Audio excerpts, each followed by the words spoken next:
आदरणीय रवि चौबे जी, आदरणीय सत्यनारायण शर्मा जी, पूर्व मंत्री आदरणीय अमरजीत भगत जी, पूर्व सांसद आदरणीय छाया वर्मा जी, पूर्व महापौर आदरणीय प्रमोद दुबे जी, आदरणीय विकास उपाध्याय जी, कुलदीप जुनेजा जी और यहाँ उपस्थित तमाम भिलाई के भी 2 महापौर हैं, भिलाई के और नीरज चरौदा के महापौर नीरज पाल जी, निर्मल भोसले जी, बड़ी संख्या में यहाँ पे आज प्रदेश कांग्रेस के वरिष्ठ नेता लोग उपस्थित हैं।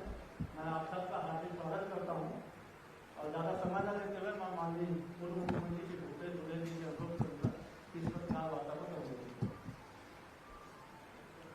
नमस्कार साथियों, आज के पत्रकार वार्ता में आदरणीय रवि चौबे जी, धनेश साहू जी, सत्तू भैया, छाया वर्मा जी, अमरजीत जी, सुशील आनंद शुक्ला जी सहित सब विकास उपाध्याय, डॉक्टर गुप्ता सहित सब साथी लोग उपस्थित हैं। मैं सभी पत्रकार साथियों का स्वागत करता हूं, अभिनंदन करता हूं। आज पूरे प्रदेश में कानून व्यवस्था की स्थिति बेहद खराब हो चुकी है। इस मामले में विधानसभा में भी हम लोगों ने 2 दिन तक के स्थगन लाया था। उसके बाद भी लगातार स्थिति में कोई सुधार नहीं हो रहा है। एक तरफ आदिवासियों को नक्सली बता के इनकाउंटर किया जा रहा है, तो दूसरे तरफ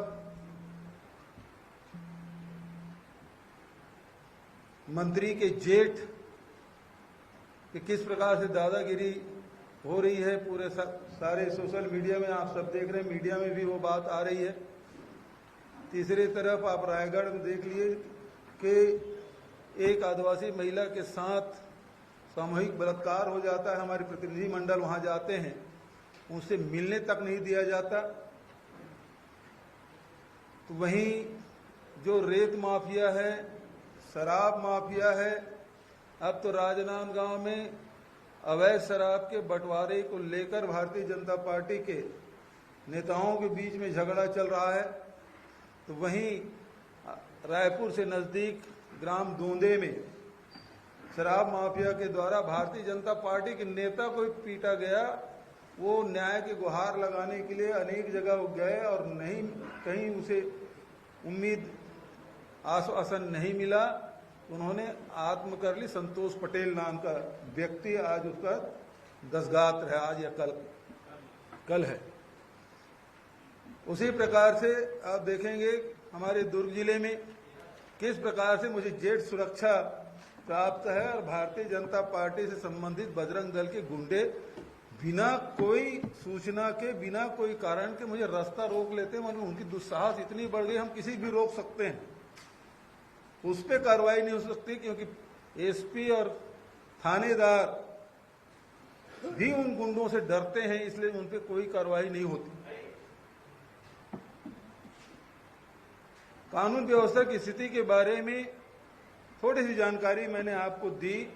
राजधानी में है कितने चाकूबाजी हो रही है, गोली चल रही है, इसके बारे में आप सबको पता है। आज जो प्रेस कॉन्फ्रेंस का मुख्य विषय, आज से लगभग 2 महीना पहले डीपीएस में, डीपीएस भिलाई, डीपीएस कहने से थोड़ा सा कंफ्यूजन हो जाता है कि ये दिल्ली पब्लिक स्कूल है। ये स्कूल भिलाई स्टील प्लांट के मैनेजमेंट के द्वारा संचालित है।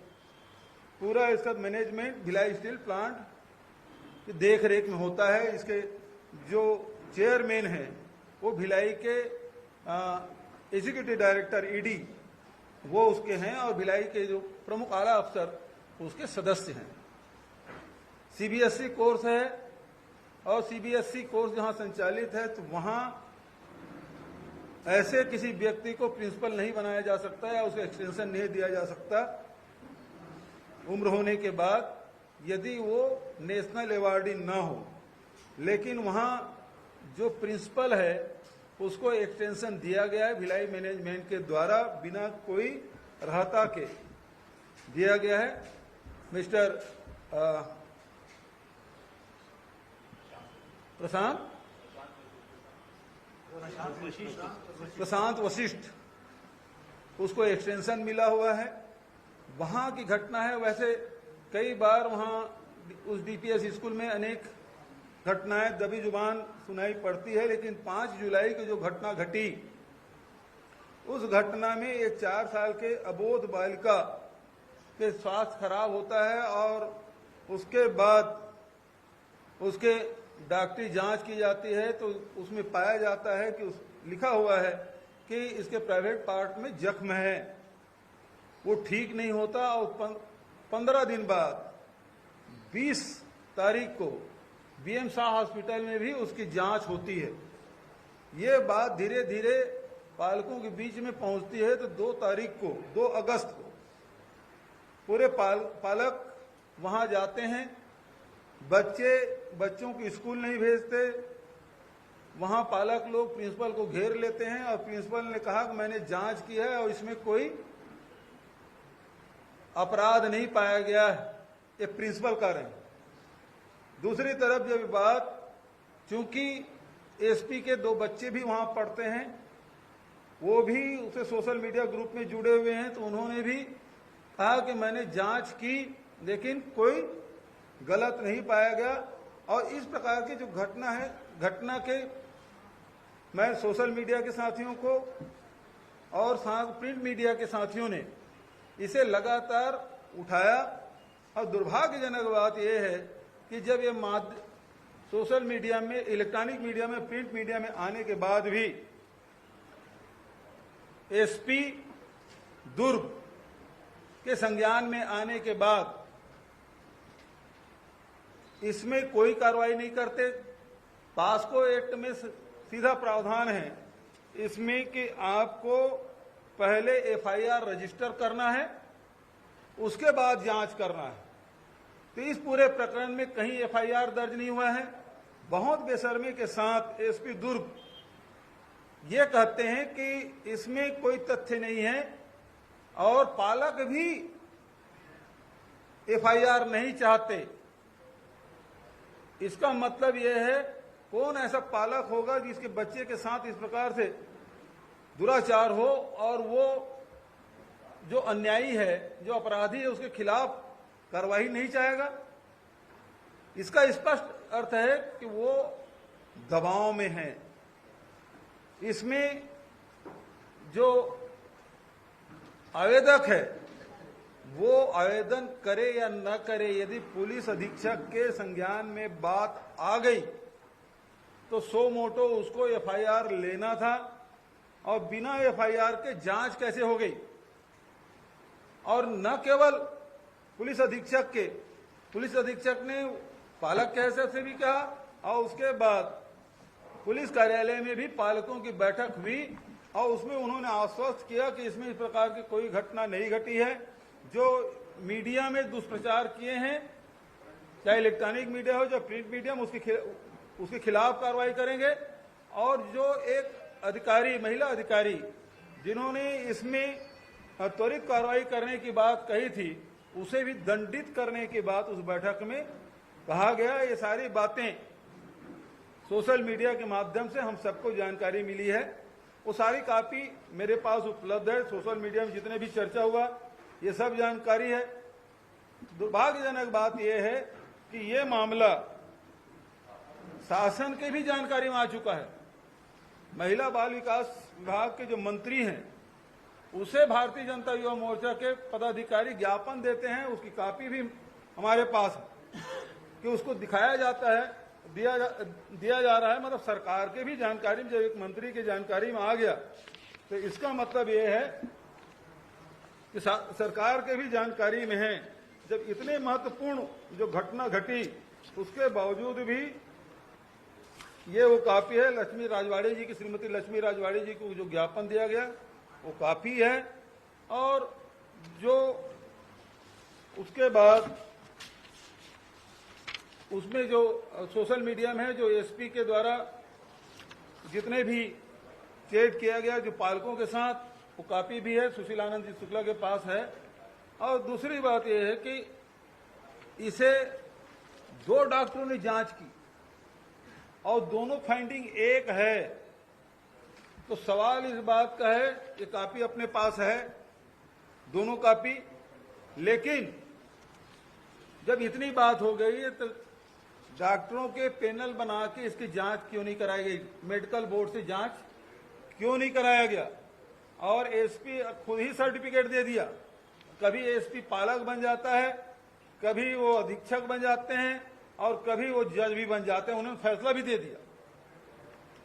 और चूंकि शासन के नॉलेज में भी आ चुका है, ये 8 अगस्त की चिट्ठी महिला विकास मंत्री को दिया गया, उसके बाद भी सरकार कोई कार्रवाई नहीं की। आईजी के पास भी कॉपी दिया गया है, ये भी भारतीय जनता पार्टी के लोगों ने दिया है। उसके बाद भी इसे दबा दिया गया है, जबकि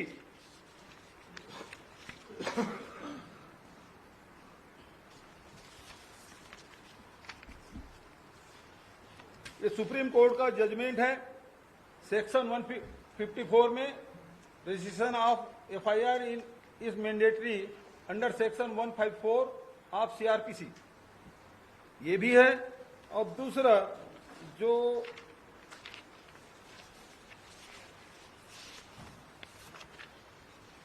धारा 21 में मामला रिपोर्ट करने का अभिलिखित करने में विफल रहने के लिए दंड, कोई व्यक्ति को धारा 19 की उपधारा 1 के धारा 20 के अधीन किसी अपराध के किए जाने की रिपोर्ट करने में विफल रहता है, या जो धारा 19 की उपधारा 2 के अधीन ऐसे अपराध को अभिलिखित करने में विफल रहता है, या किसी प्रकार के कारावास से जो 6 माह से तक हो सकेगा, या जुर्माना से या दोनों से दंडनीय होगा।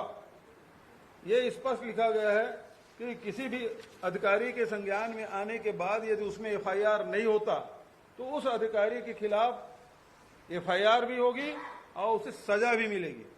और दुर्ग एसपी के संज्ञान में सारी बातें थी, अपने अधीनस्थ अधिकारियों को दंडित करने का भी पालकों के सामने वो बात कही, और साथ ही मीडिया को भी धमकाने की कोशिश की। गलत समाचार आप चला रहे हैं, जबकि दो मेडिकल अफसर के, डॉक्टर के जब रिपोर्ट आने के बाद क्यों मेडिकल टीम बना के जांच नहीं की गई? दूसरी बात यह है कि जैसे जानकारी में आई, पास्को एक्ट ये कहता है कि तत्काल आपको एफआईआर करना है और एफआईआर करके जांच करना है। उसके बाद फाइंडिंग में क्या आता है वो अलग मुद्दा है, लेकिन बिना एफआईआर के आपने जांच कैसे कर ली? और उसके बाद भी एसपी धमकाने की कोशिश, मीडिया को भी और अपने अधीनस्थ अधिकारियों को भी धमकाने की कोशिश, और गलत ढंग से जो पालक है उसे बरगलाने की कोशिश, ये किया है दुर्ग एसपी ने। बहुत गंभीर मामला है। एक तो एक्सटेंशन में वहां का प्रिंसिपल है और वो खुद भी सर्टिफिकेट दे रहा है, उसका वीडियो आपने देखा होगा, वो प्रिंसिपल भी सर्टिफिकेट दे रहे हैं, कुछ नहीं हुआ। एसपी भी कह रहे हैं कुछ नहीं हुआ, जबकि एक्ट कहता है, संविधान में जो व्यवस्था है उसके अनुरूप ये काम नहीं कर रहे हैं, और इसलिए उनको तत्काल वहां से हटाया जाए, एफआईआर दर्ज किया जाए, उसे गिरफ्तार किया जाए। और ऐसे गंभीर मामले, क्योंकि 4 साल की छोटी बच्ची के साथ ये घटना घटी है, एक तरफ पूरे देश में जिस प्रकार से बलात्कार हो रहा है उसके पूरे देश भर में आंदोलन हो रहा है, और यहां इस प्रकार की घटना संज्ञान में आने के बाद भी संवेदनशीलता तो दूर, लोगों को डराने, धमकाने और दबाने की कोशिश की जा रही है, जो बेहद दुर्भाग्यजनक है।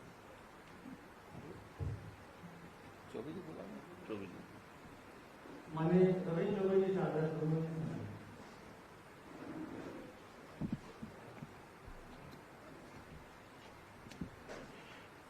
सम्मानीय भूपेश जी, नरेंद्र भैया, सत्य भैया, सभी साथीगण, सभी सम्मानित दोस्तों, माननीय भूपेश जी ने एक बेहद गंभीर मामला आपके ध्यान में लाया। विष्णुदेव का सुशासन, इतना नारा पूरे प्रदेश में लिखा गया है। 4 साल की बच्ची के साथ अपराध हो जाता है, और जिसकी जिम्मेदारी है, जिसके कंधों में केवल सुरक्षा करने के लिए स्टार लगा हुआ है, वही अगर इस पूरे मामले को दबाने की कोशिश करे तो इससे बड़ा दुर्भाग्य छत्तीसगढ़ का नहीं हो सकता। 2 डॉक्टरों के सर्टिफिकेट है लिखित, जो स्कूल का डॉक्टर है उन्होंने भी कहा है, बाहर हॉस्पिटल में मेडिकल कराया गया, उन्होंने भी कहा मेडिकल सर्टिफिकेट 2 डॉक्टरों के होने के बाद भी दुर्भाग्य ये कि सरकार के ध्यान में, महिला बाल विकास मंत्री के ध्यान में और खुद सत्तासीन पार्टी के लोगों के आवेदन के बाद भी कार्रवाई नहीं होती तो स्थिति का अंदाजा आप लगा सकते हैं। प्रिंसिपल का पॉलीग्राफ टेस्ट क्यों नहीं होना चाहिए? मामले को दबाने के लिए उसके खिलाफ एफआईआर क्यों नहीं होना चाहिए? पालकों की मीटिंग में जब ये सारी बातें आ गई तो प्राचार्य को ये कहने का हक किसने दे दिया कि हमने जांच कर लिया? इस तरीके की अपराध का जांच क्या किसी स्कूल का प्रिंसिपल करेगा? अभी जैसे आदरणीय भूपेश जी ने कहा कि माननीय पुलिस अधीक्षक भी कहते हैं कि हमने जांच कर लिया, प्रेस को धमकाते हैं कि आप इस तरीके से अगर न्यूज देंगे तो आपके खिलाफ एफआईआर हो जाएगी। इस देश में लोकतंत्र है, किसी के धमकाने और डराने से न प्रेस डरने वाला है, न लोकतंत्र में काम करने वाले डरने वाले। कार्रवाई होना चाहिए, सख्त कार्रवाई होना चाहिए। आप सुशासन के नाम पे छत्तीसगढ़ को अपराध का गढ़ बना दिए। भुसौर में एक महिला के साथ 12-12 लोग एक साथ गैंगरेप करते हैं। कोरबा में गैंगरेप हो जाता है, अंबिकापुर में गैंगरेप हो जाता है, कवर्धा में गैंगरेप हो जाता है। प्रतिदिन आप मित्रों को मैं धन्यवाद दूंगा, पूरे छत्तीसगढ़ के जागरूक पत्रकारों को। एक भी दिन ऐसा नहीं है जिस दिन इस प्रकार के समाचार हमको देखने को नहीं मिलता। और रायपुर को, राजधानी को आपने अपराध का गढ़ बना दिया है, कैपिटल बना दिया है क्राइम का। कार्रवाई करने वाला कोई नहीं, यही सुशासन है। आदरणीय भूपेश जी ने जो बातें कही ये बेहद गंभीर बात है। डीपीएस जैसे स्कूल में इस तरीके से घटना हो जाना, प्राचार्य और पुलिस अधीक्षक के द्वारा मामले को दबाने की कोशिश करना और सरकार के ध्यान में आने के बाद भी कार्रवाई नहीं होना, मैं समझता हूं इससे ज्यादा दुखद कुछ नहीं है। तत्काल बर्खास्तगी भी होनी चाहिए, कार्रवाई भी होनी चाहिए और सरकार को संज्ञान में लेकर इस तरीके से होने वाले अपराधों को रोकना चाहिए। आदरणीय हरेंद्र भैया। आदरणीय हमारे पूर्व मुख्यमंत्री श्री भूपेश बघेल जी, आदरणीय श्री रविंद्र चौबे जी, आदरणीय सत्यनारायण शर्मा जी, आदरणीय अमरजीत भगत जी, श्री गहरिया जी और सभी हमारे यहाँ पर कांग्रेस के नेतागण, मीडिया के सभी मेरे सम्मानित साथियों, आज पूरे देश से भी ज्यादा अधिक सर्वाधिक छत्तीसगढ़ में आज अपराध घटित हो रहे हैं। और एक तरफ जहां छत्तीसगढ़ में हर तरह के चाकूबाजी से लेकर के रेप या अन्य तमाम सारी जो घटनाएं हो रही है, ये बहुत ही शर्मनाक घटनाएं हैं। और आज जो सामने आई है, आदरणीय हमारे पूर्व मुख्यमंत्री जी ने जो घटना सामने लाया है, ये तो और भी शर्मनाक है। और एक तरफ ये लोग विष्णु देव का सुशासन का प्रचार कर रहे हैं और ये जब प्रदेश की जनता को ही अभी चिंतनी हो गई है कि इतने सारे दुष्कर्म और इतने अपराध हो रहे हैं, उसमें भगवान विष्णु को भी समेट रहे हैं लोग, जबकि ये तो कंस के भी कुशासन से भी और अति आज ये लोग उतर आए हैं। आज इस घटना में जो प्रमुख बातें जो सामने आई, इतना रेपुटेड स्कूल जहां पर बहुत जिम्मेदार लोगों के बच्चे पढ़ते हैं, वहां एक 4 साल की बच्ची के साथ में इस तरह से दुराचार होता है। 2 डॉक्टरों के सर्टिफिकेट के बाद न तो प्रिंसिपल के द्वारा कोई कार्रवाई की गई, पालकों की बैठक में इस बात को सामने लाने के बाद भी, मंत्री के भी सामने इन बातों को लाने के बाद भी, पुलिस एसपी के भी सामने इन बातों को लाने के बावजूद भी इस मामले को पूरी तरह से ये सरकार रफा दफा करने के चक्कर में है, पूरी तरह से इस प्रकरण को दबाने के इस चक्कर में है। तो मांग करते हैं शासन से इस विषय पर कठोर से कठोर कार्रवाई होनी चाहिए। प्राचार्य भी बहुत बड़ा दोषी है, उसकी जिम्मेदारी बनती है, उसकी स्कूल में ये घटना घटित हुई है तो प्राचार्य को भी तत्काल टर्मिनेट किया जाए, वहां से हटाया जाए। पुलिस अधीक्षक भी और भी सबसे बड़ा दोषी है, पास्को एक्ट के अंतर्गत उनको स्व मोटो अपना अपराध कायम करना चाहिए, उसके बाद जांच और कार्रवाई होनी चाहिए। वो भी अभी तक घटना के महीनों बीत जाने के बावजूद भी नहीं हुई है। ये की हम लोग मांग करते हैं कि तत्काल पुलिस अधीक्षक को भी वहां से हटा करके उसके ऊपर सख्त कार्रवाई की जाए। धन्यवाद।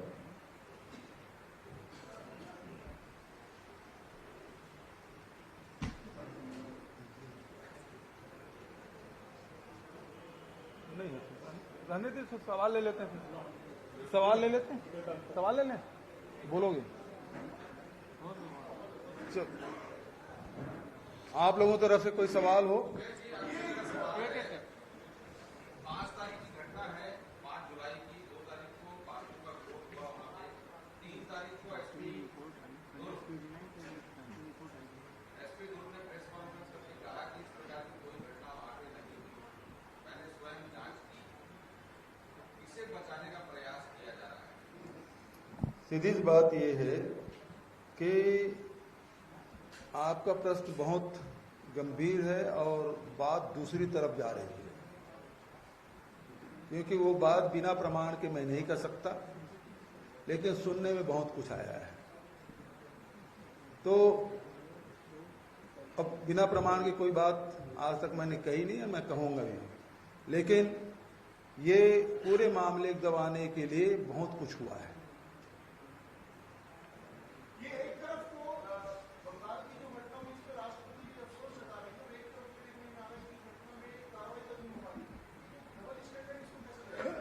सीधी बात है कि ये दोहरा चरित्र भारतीय जनता पार्टी भी दिखाई दे रहा है और विष्णुदेव शायद सरकार भी दिखाई दे रहा है। सरकार के भी संज्ञान में है, पुलिस के संज्ञान में है, सबके संज्ञान में है, उसके बाद भी कार्रवाई नहीं करना, जबकि सुप्रीम कोर्ट का सीधा सीधा आदेश है कि आपको तुरंत इसमें एफआईआर दर्ज करना है और जांच करना है। दोनों काम आपने नहीं किया, इसका मतलब ये है कि सरकार भी इसमें दोषी है। क्यों अभी तक कार्रवाई नहीं की?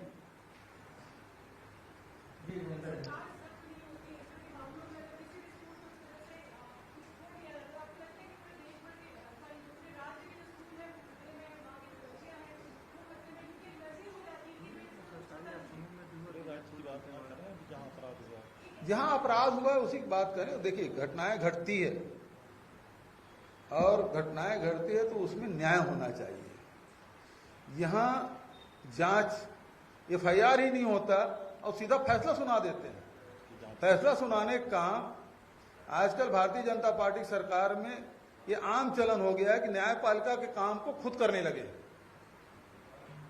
इस मामले में भी एसपी दुर्ग ही जज बन बैठे, उन्होंने फैसला सुना दिया। अरे आपका काम, जो सुप्रीम कोर्ट का गाइडलाइन है, जो संविधान जो कहता है, सीआरपीसी की जो धाराएं हैं, उसके तहत आपको तत्काल एफआईआर करना था और उसमें जांच करना था, टीम बनाना था, मेडिकल टीम बनाना था। आपने कुछ नहीं किया और खुद फैसला सुना दिया, कुछ नहीं हुआ। उल्टा उसमें तुर्रा ये कि जो मीडिया जिन्होंने उठाया उसको धमकाने की कोशिश, उस पर कार्रवाई करूंगा। अब मैं एसपी से पूछना चाहता हूं कि अभी तक क्यों कार्रवाई नहीं की है मीडिया हाउस पे? जो प्रिंट मीडिया चलाया चाहे इलेक्ट्रॉनिक मीडिया चलाया, उस पर क्या कार्रवाई किया? आपने पालकों को कहा कि हम कार्रवाई करेंगे। संबंधित अधिकारी जो अधीनस्थ उसके अधिकारी, उसको भी धमकाया, उसमें भी कहा गया पालकों के बीच में कि उसके खिलाफ में कार्रवाई करूंगा। क्या कार्रवाई की? तो कुल मिला के आपका लीपापोती करने को उद्देश्य था, और लीपापोती करने जो किया है, क्यों किया है, जो आपका पहला सवाल है, ये भी जांच का विषय है। आज से 40 रुपए की बात है।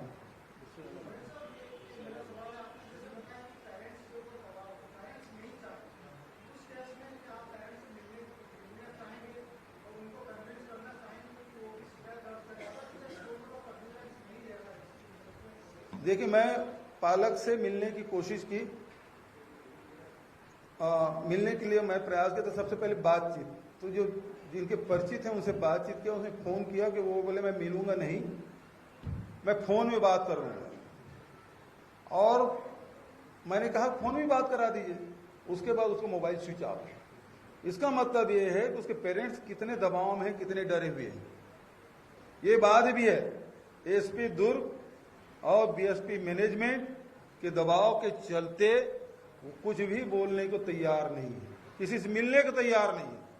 अब सोचिए, जिसके बच्चे के साथ इस प्रकार से दुर्घटना हुई है, उसके साथ दुराचार हुआ है, उसको टीसी तक नहीं दे रहे हैं प्रिंसिपल। 5 जुलाई की घटना है, आज 30 अगस्त, और अभी तक के वो बच्ची स्कूल नहीं जा रही है, टीसी मांग रहे हैं। मुझे जानकारी मिली है कि टीसी मांगने पर प्रिंसिपल ये कह रहे हैं कि घटना को उल्लेख मत करिए। भाई, कोई टीसी चाहेगा अपने बच्चे का, अभी मिड सेशन है, और इसमें यदि कोई टीसी चाहे तो कारण तो बताएगा भाई। तो उन्होंने घटना को उल्लेख कर दिया, तो बोले उसको हटाओ तब आपको टीसी मिलेगा। मतलब उस बच्चे के साथ एक तो दुराचार हुआ, वो दहशत में अलग है, स्कूल जाना नहीं चाहती, पालक अब किंग करते विमूढ़, वो टीसी भी नहीं ले पा रहे हैं। तो ये विष्णुदेव साय का सुशासन है, ये स्थिति है। तो अब सोचिए कोई कैसे मिल पाएगा उससे, ये स्थिति है।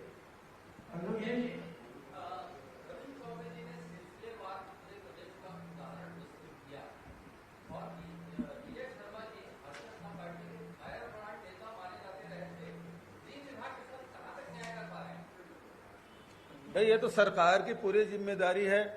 विजय शर्मा का सुशासन तो नहीं कहा जाता, विष्णु का सुशासन। तो जो विष्णु का सुशासन वो दिख रहा है, उसमें विजय शर्मा भी है और दूसरे नेता भी हैं। भाई, जैसे महिला बाल विकास मंत्री को उन्होंने ज्ञापन दिया तो पूरे मंत्रिमंडल के संज्ञान में आ गया, क्योंकि मंत्रिमंडल का सामूहिक नेतृत्व है। तो सामूहिक नेतृत्व है तो फिर आप कार्रवाई क्या कर रहे हैं? सवाल इस बात का सरकार की जानकारी में आ गया। इतनी बड़ी बात, तो सबसे पहली बात तो है कि एसपी के खिलाफ एफआईआर दर्ज होना चाहिए, उसे तत्काल वहां से हटाया जाना चाहिए और उच्च स्तरीय इसकी जांच होनी चाहिए, जज की देखरेख में जांच होनी चाहिए, नहीं तो फिर दबाएंगे। हाई कोर्ट के सिटिंग जो जज है उसके देखरेख में जांच कराए, नहीं तो बहुत सारे जो सामाजिक संगठन के लोग हैं वो जाएंगे न्यायालय में, क्योंकि इतनी बड़ी बात है, वो रुकेगा तो नहीं, छुपेगा तो नहीं। ये जब पीड़ित परिवार ही सामने नहीं आ रहा है, वो शिकायत ही नहीं करना चाहता, ऐसे में ये मामला कैसे आगे बढ़ेगा? जब उनकी ओर से शिकायत नहीं है तो कौन इसमें पार्टी बनेगा? इसमें क्या कहा है, ऐसे प्रकरण में कोई परिवार दबाव में आ जाए, किसी को जानकारी नहीं है कानून की, अज्ञानता भी होती है। अभी भारतीय न्याय संहिता वगैरह 3 बदले हैं, अभी सारे पत्रकारों को पता है कि नई धारा 420, पहले 420 बोलते, अब क्या बोलते हैं नहीं मालूम है ना। अब धाराएं बदल गई है, तो अज्ञानता भी है, मतलब कानून के बारे में। मैं किसी का अज्ञानी नहीं बोल रहा हूं, बहुत लोग नहीं जानते। और दूसरी बात है दबाव, और इसीलिए सुप्रीम कोर्ट ने आदेश क्या दिया है कि सो मोटो आपके जानकारी में आ गया है, आपको करना है, मैंडेटरी है। सुप्रीम कोर्ट ने स्पष्ट कहा 154 में, ये मैंडेटरी है, आपको एफआईआर दर्ज करना, उसके बाद जांच करेंगे। और ये समाज का मामला है, वो केवल एक पिता की बेटी नहीं है, वो पूरे समाज की बेटी है।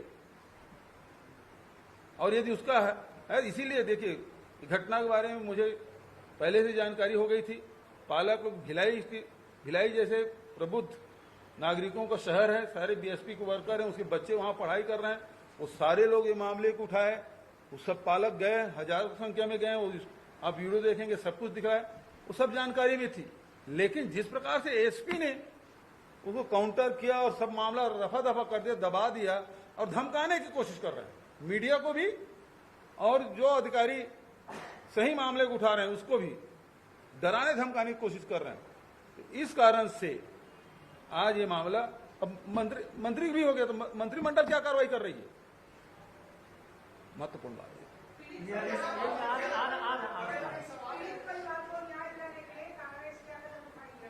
मैं तो पहले मीडिया खाने में बताया। अब इस मामले में पालक लोग आंदोलन कर चुके हैं। अब हमारे सब सीनियर नेता लोग हैं, बैठ के आगे की रणनीति भी करेंगे, न्यायालय जाने के भी काम, और सरकार पे दबाव डाले। सरकार यदि कार्रवाई कर दे तो न्यायालय क्यों जाए?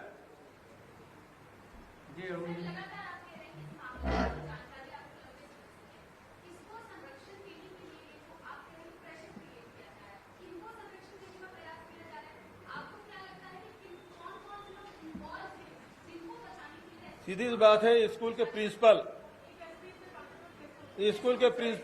भिलाई मैनेजमेंट, क्योंकि भिलाई मैनेजमेंट के जो ईडी सहित तमाम जो आला अफसर है उसके सदस्य हैं, नंबर 1। नंबर 2, प्रिंसिपल वो एक्सटेंशन में चल रहा है अवैध रूप से। तीसरा, एसपी, इसके भूमिका सबसे ज्यादा संदेहास्पद है। जिसके कानून की रक्षा करने की जिम्मेदारी है वही सारे लीपापोती कर रहे हैं, कभी पालक, कभी अधीक्षक, कभी जज बनने की कोशिश, और कभी गुंडा बन के आपको धमकाने की कोशिश। मैं उस दिन भाषण में जो 24 तारीख के जो भाषण में गुंडा शब्द प्रयोग किया था एसपी के खिलाफ, वो इसी कारण से किया था कि मीडिया को धमकाने की कोशिश। ये गुंडा शब्द इसलिए मैंने प्रयोग किया था।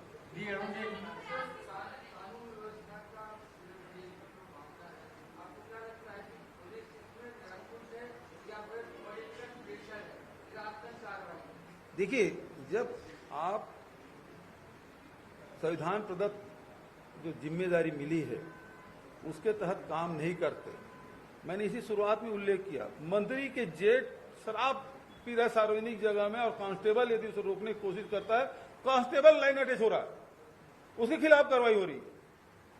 यदि पूर्व मुख्यमंत्री रास्ते में जा रहे हैं, उसको बलात् रोका जा रहा है जेठ सुरक्षा के बाद, और उसको पुलिस संरक्षण दे।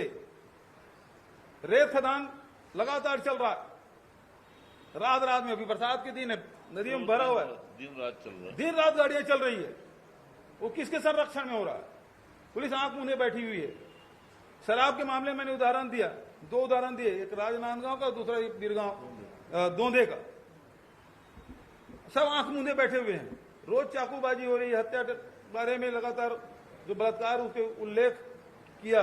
इसका मतलब ये पुलिस अपने संवैधानिक दायित्वों का निर्वहन नहीं कर रहे हैं, इस कारण से ये स्थिति बन रही है। भारतीय जनता पार्टी के चाहे विधायक हो, चाहे कार्यकर्ता हो, चाहे उसके समर्थक लोग हों, उनके दबाव के चलते ये फैसला किया जा रहा है। एक बढ़िया घटना, इसी मामले में जब मुझे रोका गया तो पुलिस ने पूछा, ये जिला अध्यक्ष भी हैं और महापौर भी है निर्मल कोशरे, आपके पास कोई एविडेंस है तो हमको दीजिए। तो उन्होंने कहा एविडेंस है, आपको देते हैं। वो वीडियो फुटेज था, उसको ले जाके दे दिए। अब इसमें कौन कौन है आइडेंटिफाई करके दो, जबकि वो सारे लोग विजय शर्मा के बड़े खास लोग हैं, सीधा फोन करते हैं उसे, थानेदार उनके आवभगत करते हैं, एसपी उनका कुछ नहीं बिगाड़ सकता, और बोलते हैं इसको आइडेंटिफाई करके दो। और ये जाके 48 घंटा का नोटिस देते हैं, नहीं करते तो वो जो आरोपी है उसको उठा के, हमारे जो सभापति है कृष्णा चंद्राकर, वो उठा के लाके थानेदार को देते हैं, तो बोले आप कानून हाथ में ले रहे हो। जबकि नया जो कानून आया है उसमें यह है कि यदि आरोपी अपराधी आपके नजदीक है तो आप थाना में आप लाके उसको थानेदार को दे सकते हैं। इस मामले में क्या केस लगाया पुलिस, किस दबाव में? देखिए दबाव में क्या केस लगाया, अपहरण का केस लगाया और लूट कर। और कल परसों की बात है, नजरुल नाम के व्यक्ति से पकड़ के पुलिस कोर्ट में ले गई, तो वहां जो कमेंट पास हुआ उसमें कहा कि यदि आरोपी को थाने में ले जाके आपके सुपुर्द कर रहा है तो यह अपहरण का केस कैसे बनता है? पुलिस अपहरण का केस बना के ले गई और 10,000 के मुचल के उसको छोड़ दिया गया। कितना बड़ा तमाचा है यहाँ की पुलिस पर। जी दीपक जी, ये स्थिति है।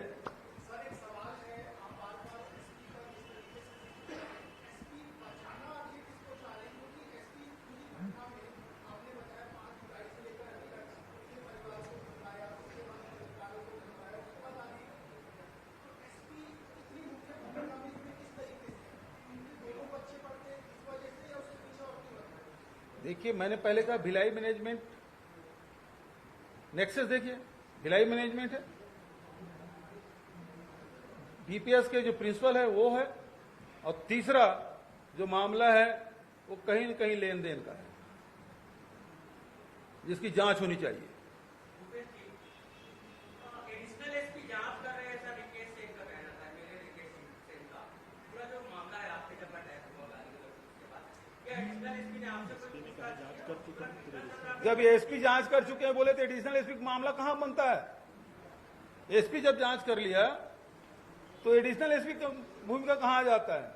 और जिस श्रीमान जी के नाम लिए हैं तो कम से कम हम लोग बख्श दें उसके अब हो गया जी।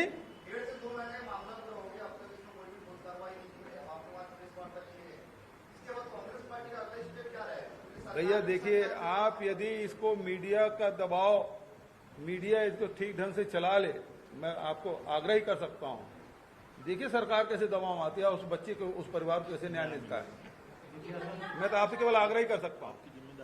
जिम्मेदारी, क्योंकि आपको ही धमकाया गया है, एसपी दुर्ग ने आपको धमकाया है, मीडिया को, सोशल मीडिया मतलब प्रिंट मीडिया को भी धमकाया, इलेक्ट्रॉनिक मीडिया को भी धमकाया।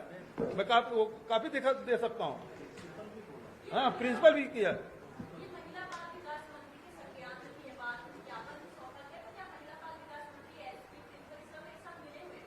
अब वो क्यों नहीं किए, ये तो उनसे पूछा जाना चाहिए। बहुत बहुत धन्यवाद।